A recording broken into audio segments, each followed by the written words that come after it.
அதிமுக இரண்டா உடைஞ்சிருச்சு. இதுக்கப்புறம் என்ன பண்ண போறாங்க அப்படின்ற ஒரு பெரும் கவலை எல்லார்கிட்ட இருக்குது. இதனிடையில சட்டமன்ற குழு தலைவரா அதிமுகவில எடப்பாடி பழனிசாமியை தேர்ந்தெடுங்கய்யா அப்படின்னு ஒரு 17 எம்எல்ஏக்கள் என்ன பண்ணியிருக்காங்க, சட்டப்பேரவை தனிச் செயலாளர்கிட்ட என்ன பண்ணியிருக்கிறாங்க, லெட்டர் கொடுத்திருக்கிறாங்க. அதிமுகவில 47 எம்எல்ஏக்கள் தானே, 17 எம்எல்ஏக்கள் வந்திருக்கீங்க, மீதி 30 எம்எல்ஏக்கள் எங்க அப்படின்னு கேள்வி கேட்க முடியாது. ஏன் அப்படின்னா சி.வி. சண்முகம் என்ன பண்ணியிருக்கிறாரு, இந்த 30 எம்எல்ஏ கிட்டையும் கையெழுத்து வாங்கியிருக்கிறாப்பல.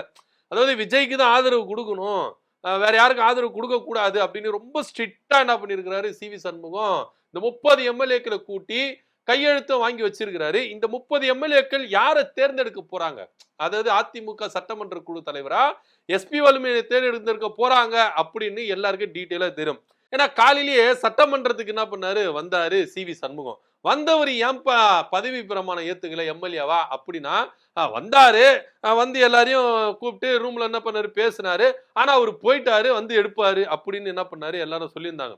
உண்மையிலேயே சி.வி. சண்முகம் வந்து பதவி பிரமாணம் ஏத்துக்கல அப்படின்னா எஸ்பி வேலுமணி போன்றவர்கள் எல்லாரும் ஏத்துக்கிட்டாங்க, சி.வி. சண்முகம் மட்டும் ஏத்துக்கல. நான் உள்ள வந்தேன்னா எடப்பாடி பழனிசாமி மூஞ்ச பாக்குற மாதிரி இருக்கும், தர்ம சங்கடம் ஏற்படுமா இல்லையா? அதனால வந்து நான் என்ன பண்றேன், நீங்க எல்லாம் பதவி பிரமாணம் ஏத்துட்டு போயிருங்க, நான் தனியா போயிட்டு என்ன பண்றேன், பதவி பிரமாணம் ஏத்துக்கிறேன் அப்படின்னு சொல்லிட்டு கிட்டத்தட்ட 232 பேர் என்ன பண்ணாங்க, இன்னைக்கு சட்டமன்றத்துல எம்எல்ஏவா பதவி ஏத்துக்கிட்டாங்க.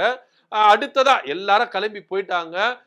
சட்டப்பேரவை செயலாளர் வந்து என்ன பண்றாரு, ஒரு அறிக்கையில இருக்கும்போது, ஐயா எனக்கு வந்து பதவி பிரமாணம் செஞ்சு வைங்க அப்படின்னு சொல்லிட்டு என்ன பண்றாங்க, பதவி பிரமாணம் செஞ்சு வச்சிருக்காங்க. கிட்டத்தட்ட 233 பேர் பதவி பிரமாணம் செஞ்சுட்டாங்க. ஏன் ஒரு தொகுதியில பண்ணனா, திருச்சி கிழக்கு தொகுதியில முதல்வர் விஜய் அவர்கள் என்ன பண்ணிருக்காரு, ராஜினாமா பண்ணிருக்காரு. இப்ப இது 6 மாசத்துக்குள்ள இடைத்தேர்தல் நடக்கணும். அந்த இடைத்தேர்தல யாரு போட்டியிடுறாங்க அப்படின்றதெல்லாம் ஒரு புறம் இருக்கட்டுமே.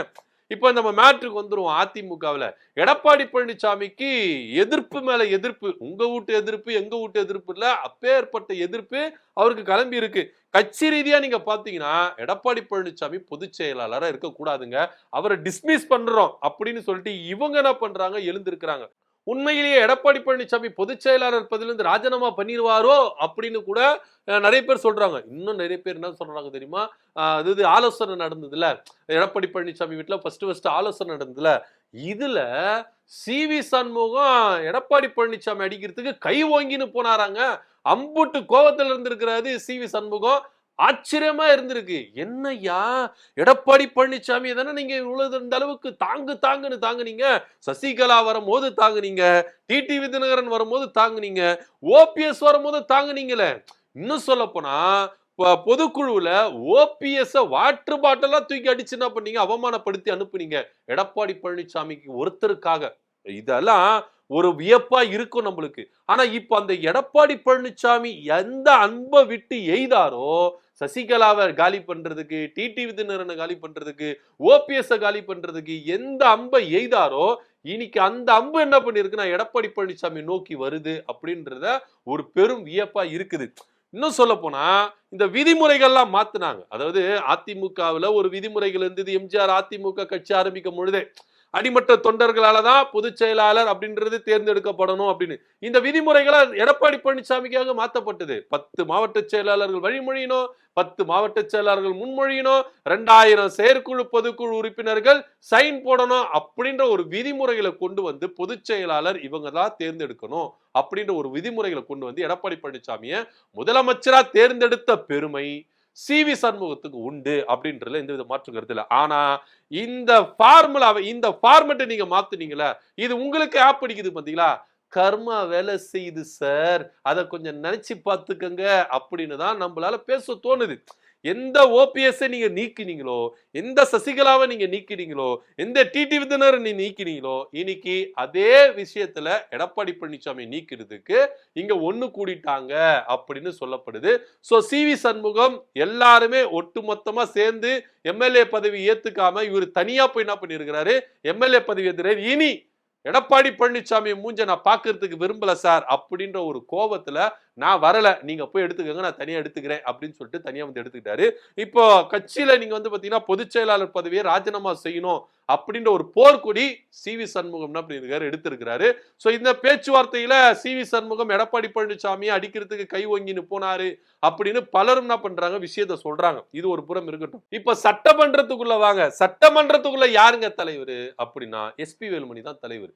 17 பெருசா 30 பெருசா அப்படின்னா எங்களுக்கு 17 தான் பெருசு அப்படின்னு 17 எம்எல்ஏக்கு என்ன பண்றாங்க, இபிஎஸ் தான் அப்படின்னு சொல்லிட்டு முன்மொழிஞ்சு என்ன பண்ணிருக்காங்க, கடிதத்தை கொடுத்திருக்காங்க. இப்போ எஸ்.பி. வேலுமணி தான் அப்படின்னு இந்த பக்கம் பண்றாங்க. இதனிடையில அதாவது இந்த வார் போயிட்டு இருக்கும் போது செந்தில் பாலாஜி எஸ்.பி. வேலுமணியை சந்திச்சு என்ன பண்ணிருக்கிறாரா, 30 நிமிடம் பேசியிருக்கிறாரா சட்டப்பேரவை வளாகத்துல. என்னவா பேசியிருப்பாங்க அப்படின்னா, திமுக கூட கூட்டணி சேர்றதுக்கு வாய்ப்புகள் இருக்குமா அப்படின்ற ஒரு புள்ளியில தான் இந்த பேச்சுவார்த்தை நடந்திருக்கு. ஆனா பலர் என்ன சொல்றாங்கன்னா, ஏங்க அவரோ கோயம்புத்தூர் மாவட்ட தொகுதியில் நின்னாரு, இவரோ கோயம்புத்தூர் மாவட்டத்தில் ஒருத்தர் வந்து பேசுறாங்க, அவ்வளவுதாங்க, மத்தபடி வேற ஒண்ணும் இல்லைங்க. ஏன்னா ஒரே கட்சியில இருந்தவங்க ஒரே மாவட்டத்தில் இருக்கிறாங்க. இப்ப என்ன பேசிக்கிட்டா இதெல்லாம் இருக்குமா அப்படின்னா, இருக்கிறதுக்கான வாய்ப்புகள் இருந்தா என்ன சார் பண்றது, அதுவும் நம்ம யோசிக்க வேண்டிய விஷயமா தான் இருக்கு. சோ இந்த கலவரங்கள் மத்தியில செந்தில் பாலாஜி அவர்கள் எஸ்.பி. வேலுமணியை பார்த்து சந்தித்தது ஒரு பேசும் பொருளா இருக்கு. சி.வி. சண்முகம் அவர்கள் எடப்பாடி பழனிசாமிக்காக எதிராய் நிப்பாரு அப்படின்னு கனவுல கூட எடப்பாடி பழனிசாமி நினைச்சு பார்த்திருக்க மாட்டாரு. ஆனா மத்தவங்களுக்கு எல்லாம் தெரியும், இது எதிர்பார்த்த ஒன்றுதான். தேர்தலுக்கு பிறகு எடப்பாடி பழனிசாமி நிலைமை என்ன ஆகும் அப்படின்னு எல்லாரும் ஒண்ணு கணித்ததுதான், அதன்படிதான் இங்க நடக்குது அப்படின்னு பார்க்கணும். சோ இப்பவே எடப்பாடி பழனிசாமி பதவி விலகணும் அப்படின்ற ஒரு போர்க்கொடி கூக்குரல் சி.வி. சண்முகம் தலைமையில எழும்பியிருக்குதுன்னா பாருங்களேன். இப்போ அதிமுக சட்டமன்ற குழு தலைவரா கூட அவரால தேர்ந்தெடுக்க முடியாத ஒரு சூழ்நிலை தான் எஸ்.பி. வேலுமணி தான் ஆகிறாரு அப்படின்றது மாற்றுக்கத்துல. சோ எல்லாத்தையும் சி.வி. சண்முகம் கதகச்சிதமா வேலைகளை செய்து முடிக்கிறார். அடுத்தது எடப்பாடி பழனிசாமி பதவி ராஜினாமா பண்ண போறாரா, இல்ல சி.வி. சண்முகம் சொல்றதுக்கெல்லாம் ஆமாஞ்சாமி போட்டுன்னு இருக்க போறாரா அப்படின்ற பொறுத்து பணம். இதை பத்தியோட கருத்து என்ன அப்படின்னு கீழே கமெண்ட் பண்ணுங்க. நன்றி, வணக்கம்.